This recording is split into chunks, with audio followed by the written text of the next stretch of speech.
It's Thirsty Thursday. I'm thirsty. I'm thirsty for some big news, and I am thirsty to talk about, as much as I possibly can today, the outright corruption. They call it the October surprise in all these big elections. The big surprise.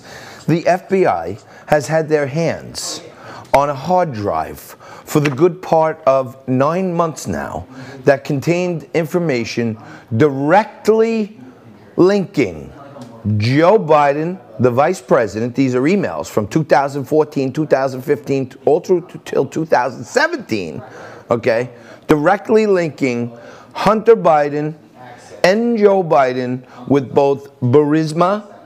Okay, Burisma is the Ukrainian gas company. If you remember, the Democrats tried to impeach the president for a corrupt deal, quid pro quo, with Ukraine.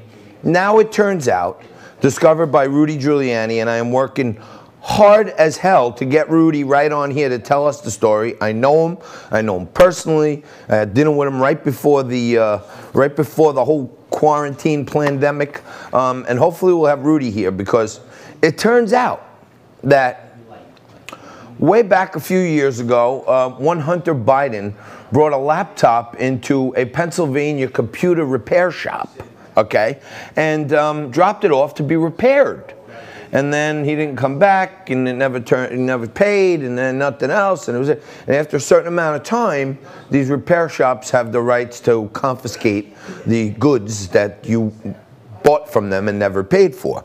So the owner goes in there and he looks in the laptop and he says, "Holy mackerel!" And this is right in the middle of the impeachment stuff. He says, "The FBI probably needs to know about this." So here's what happened. Facebook has banned the sharing or broader distribution of the story about Hunter Biden and Joe Biden's corruption. Facebook is in on the joke. Twitter is blocking posts, including White House Press Secretary Kayleigh McEnany. What does that tell you, folks? That this has been the thing the whole time. I am talking about it all day, as much as I can, tomorrow, the next day, and the next day, until the election, because if Joe Biden is allowed to run for president with all this evidence that the FBI has had in their hands from 9 months ago, okay? Finally, the guy in the store says, "Hey, wait a minute, I'm seeing all this stuff go on, and they keep saying that President Trump is in cahoots and all this other stuff. I wonder why the FBI doesn't tell the Senate, the House Judiciary and Intelligence Committees that there's all these emails saying that Hunter Biden was getting payoffs because he was Joe Biden's son, and only because. I wonder why they don't do anything about it." So he called Rudy's attorney and says, "I think I have something that Rudy should know about." And Rudy's attorney goes and checks out with the guy and looks at this laptop, and they verify it to the max, to the max, to the double max. And then they say, "Holy cow. The FBI's had this for months. I don't know why they're not doing anything about it, but people need to know."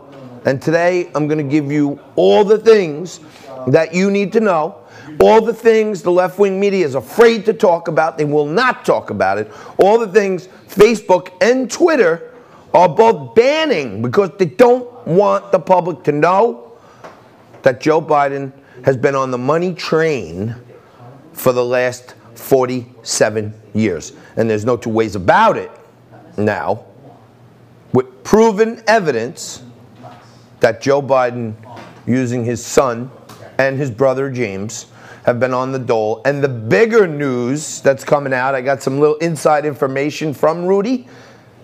China has an even bigger deal going. We'll talk about that. We'll keep you up to date on everything all throughout the 2 hours today and all throughout the week. We'll take a quick break.